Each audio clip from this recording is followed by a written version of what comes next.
데살로니가전서 1장 10절 말씀 다 같이 한 목소리로 받들도록 하겠습니다. 또 죽은 자들 가운데서 다시 살리신 그의 아들이 하늘로부터 강림하실 것을 너희가 어떻게 기다리는지를 말하니 이는 장래의 노하심에서 우리를 건지시는 예수시니라. 아멘. 이제 예수님께서 하늘로부터 강림하시는 그 재림에 대한 걸 기다리는 믿음으로 사는 삶은 이제 하나님의 진노하심을 피해서 예수님을 통해서 구원받기를 소망하면서 살아가는 삶입니다.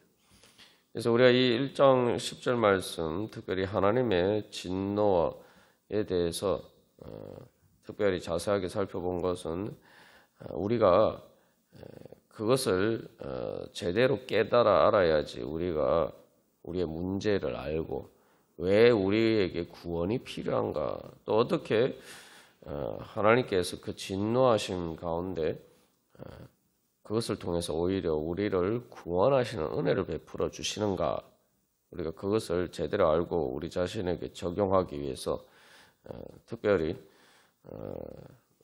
말씀을 자세히 살펴보았습니다. 결국 이제 우리의 삶의 마지막 육신의 죽음뿐만 아니라 궁극적인 우주의 정말 그 최후의 심판을 바라보면서 우리가 살아갈 때에 그것은 예수님이 다시 오시는 그 예수님이, 하늘로부터 강림하시는 예수님이 내가 통해서 내가 심판을 받을 것이냐 아니면 구원을 받을 것이냐, 바로 그러한 계속 선택을 하면서 우리는 살아가야 됩니다. 그래서 이 하나님의 진노하심이 정당하다, 다시 말하면은 하나님의 그 정의와 진리에 따른 심판이 정당하고 공의로운 것임을 우리가 믿고 그것을 인정하고 그 주권을 따라서 살아갈 때 우리는 오히려 그 하나님의 진노하심의 심판을 받는 것이 아니라 우리는 구원을 받는 것입니다. 그렇기 때문에 이제 우리의 삶의 기준은 하나님의 심판이 우리의 기준이 되어야 되고, 바로 그 심판자로서 바로 예수님께서 오시기 때문에 예수님께서 어떻게 보시느냐, 예수님께서 어떻게 판정하실 것인가, 그 예수님께서 어떻게 심판하실 것인가, 우리의 삶의 기준이 바로 그것이 되어야 됩니다. 그리고 그것이 우리의 그 삶의 척도가 되고, 또 그것에 따라서 우리가 삶의 목표를 설정하고 살아가야 됩니다. 내가 세상에서 아무리 다른 사람들이 인정하고 또 내가 좋다고 생각해도 예수님 보시기에 그것이 합당하지 않고 그 진리와 공의에 합당하지 않고 예수님의 뜻에 따르는 것이 아니면은 그것은 심판받을 수밖에 없는 것이다. 그것을 우리가 인정하고, 그래서 어떻게 내가 주님의 인정하심을 받고 주님의 심판에 따라서 오히려 주님께서 잘했다 칭찬하시면서 그렇게 하나님께서 오히려 그 예수님께서 내 주인의 착하고 충성된 종아 내 주인의 즐거움에 참여할지어다 라고 말씀하시는 그 은혜에 참여할 수 있는지 우리가 그것을 바라보면서 그렇게 우리가 살아야 됩니다. 이제 데살로니가전서 2장에서는 사도 바울이 2장 4절에서 사람을 기쁘게 하는 것이 아니고 하나님을 기쁘게 하고 사람에게서 영광을 취하지 않고 하나님에게서 하나님의 영광을 구한다. 이제 그렇게 고백하고 있죠. 그래서 이제 이 실제로 하늘부터 강림하시는 그 예수님을 기다리면서 참 살아계시고 참되신 하나님을 섬기는 삶이 어떤 것인지 2장에서 구체적으로 사도 바울이 자기 자신의 모범을 제시하고 있습니다. 그래서 어쨌든 여기서 중요한 것은 하나님의 그 예수님을 통해서는 최후의 심판이라고 할 때는 우리가 여기서 한 가지 또 인정해야 될 것은 그게 진리라는 거예요. 진리고 그것이 현실이고 그것이 실체라고 우리가 믿고 받아들여야 됩니다. 이게 무슨 말이냐 하면은 단순히 그 예수님께서 그것을 원하신다. 그럴 때 사실은 예수님을 통해서 말씀이신 예수님을 통해서 하나님께서 모든 것을 다스리시고 우리가 골로새서 1장에서 살펴본 것처럼 모든 만물이 예수님을 통해서 창조되고 예수님을 통해서 유지가 되고 또 그 예수님을 통해서 그 하나님의 최종적인 목적이 이 창조의 목적이 이루어진다. 우리가 그것을 믿는다면은 그 예수님의 진리와 의를 따르지 않는 것은 그것은 자연의 법칙을 거스르는 것과 같단 말이에요. 자연의 법칙에 어긋나는 것과 마찬가지고 그렇기 때문에 그것은 말 그대로 하나님의 심판이라고 할 때 그 하나님의 심판을 하나님께서 뭐 심판하지 않으시면은 그 예수님께서 그것을 정죄하시고 심판하지 않으시면은 아무 문제가 없는 것인데 그냥 예수님이 어떤 법을 만들어서 그것을 심판하시기 때문에 문제가 된다. 우리가 이렇게 생각하면 안 된단 말이에요. 자꾸 사람의 그런 법에 따라서 우리가 그런 식으로 생각하는 경향이 있습니다. 그러나 이제 세상 법도 흔히 이제 자연법이라고 해서 그러니까 원래 자연적인 이치에 따라서 그 법을 거기에 기초해서 이제 법을 만든다 그런 이론이 있습니다만 하나님께서 예수님을 통해서 심판하신다고 할 때 그 진리와 의의 기준은 자연의 법칙과 같은 것입니다. 그것은 바로 생명의 원리이고 그렇기 때문에 그것을 자연의 법칙에 어긋나면은 예를 들면은 우리가 건물 부실 공사를 하면 어떻게 됩니까? 그 건물을 부실 공사해서 건물이 무너지거나 뭐 예전에 삼풍백화점이 무너지거나 또 여전히 뭐 우리가 요즘도 뉴스에 나오는 것처럼 그렇게 건물이 지탱하지 못하고 이렇게 무너지는 그런 경우들을 종종 봅니다. 근데 그런 부실 공사가 뭐냐면은 자연의 법칙을 어긴 거예요. 그러니까 공학에 따라서 여러 가지 하중이 가해지는 것에서 그 모든 것을 사실 수학적으로 계산했을 때 이 정도 이렇게 받쳐주지 않으면은 또 이 정도 뭐 철근이나 콘크리트를 쓰지 않으면은 무게를 지탱할 수 없다. 이게 계산하면 다 나오는 거예요. 그래서 그 계산에 따라서 기준을 정해놓은 것인데 그 기준을 따르지 않으면은 그 말 그대로 그냥 자연의 법칙을 어기는 거기 때문에 그 건물이 서 있을 수가 없는 거예요. 하나님이 예수님 통해서 심판하신다고 할 때에 그 심판의 기준은 그런 것입니다. 뭐 내가 어겨도 뭐 상관이 없고 어겨도 뭐 예를 들면 눈 감아 주기만 하면은 아무 문제가 없는 그런 것이 아니라는 거죠. 그러니까 어기면 그냥 이건 내가 그냥 살 수가 없는 거예요. 내가 존재할 수가 없는 것입니다. 건물이 무너지듯이 우리의 존재 자체가 무너지는 그런 문제예요. 근데 우리가 그런 심각성을 제대로 깨달아 알지 못할 때가 많다 이 말이죠. 부실공사에서 그 건물이 갑자기 무너지면은 뭐 다행히 사람이 없는데 없으면은 다행이지만 거기에 사람이 있으면 예전에 삼풍백화점의 경우처럼 엄청난 재앙이라고. 근데 그것이 뭐 당장에 무너지지 않으니까 아무 문제가 없는 것처럼 착각할 때가 많죠.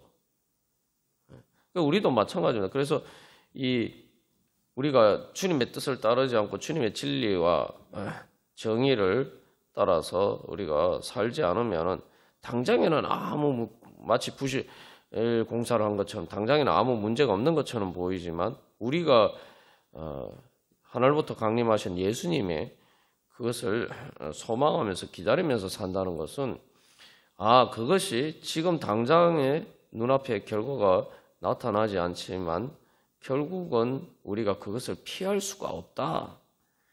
예수님의 최후 심판 앞에서 결국은 그것들이 다 드러나게 될 것이다.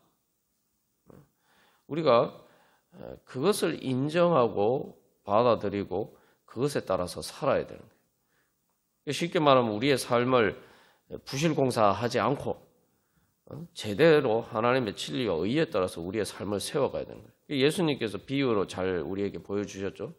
마태복음 7장에서 모래 위에 쌓은 모래 위에 지은 집, 기초가 모래 위에 지은 집과 또 반석 위에 지은 집, 그것을 비유로 이렇게 말씀을 해주셨죠.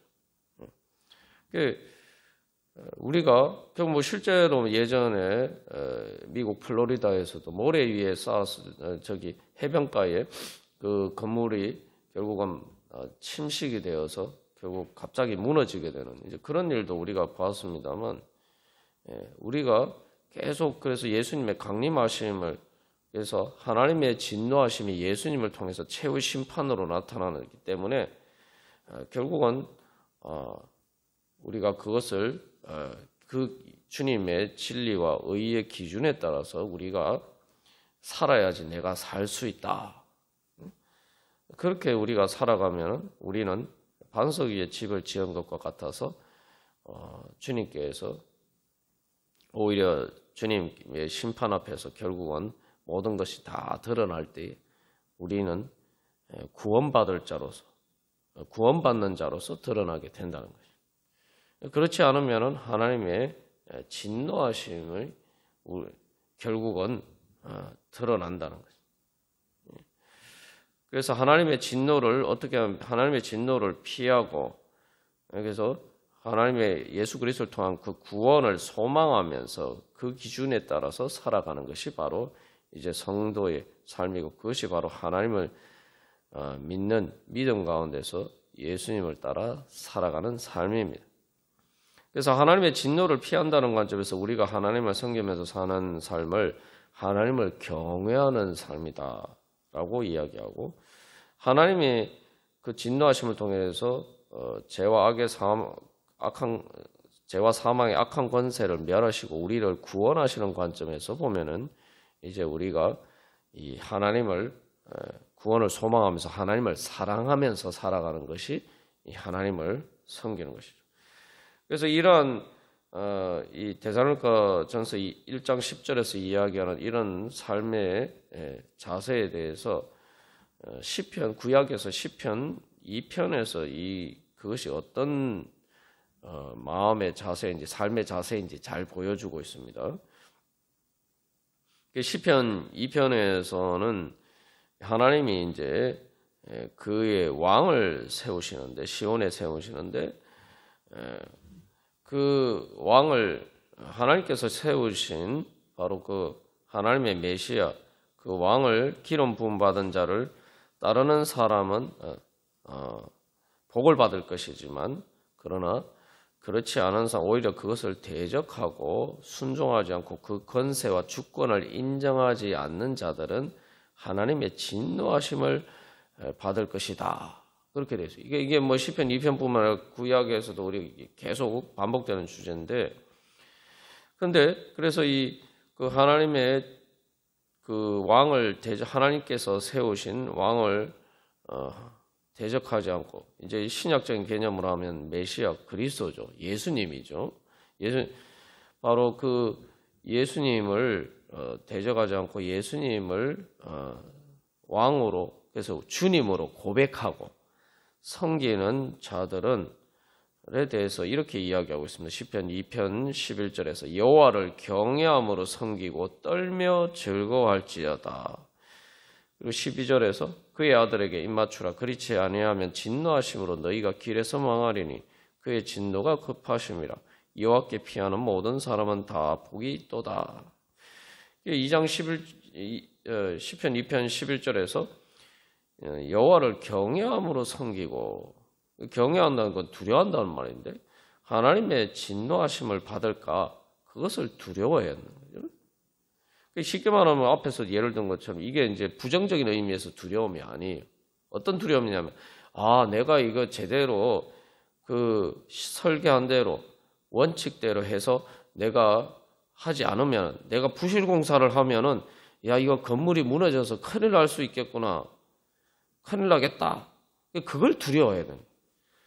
부실 공사를 하는 경우에 문제가 뭐냐면 그런 걸 두려워하지 않기 때문에, 이렇게 부실 공사를 했을 때 이게 건물이 무너져서 어떤 일이 끔찍한 일이 발생할 것인가, 거기에 대해서 그걸 두려워하지 않고 그 결과에 대해서 전혀 그것이 얼마나 심각한 결과를 초래할 것인지 제대로 인지하지 못하기 때문에 겁도 없이 그런 일을 한다 이 말이죠. 뭐 삼풍백화점에 무너진 그런 사건 같은 경우에도 만약에 그렇게 그렇게 돼서 그렇게 끔찍한 일이 벌어질 줄 알았으면은 뭐 그 삼풍백화점 뭐 이렇게 그 사장이 그렇게 고백하는 것처럼 자기가 그렇게 안 했을 텐데, 이렇게 그걸 미리 알았으면 그렇게 하지 않았겠죠. 근데 그렇게 하면서도 설마 그렇게 되겠느냐 믿지 않고 그것을 따르지 않았단 말이죠.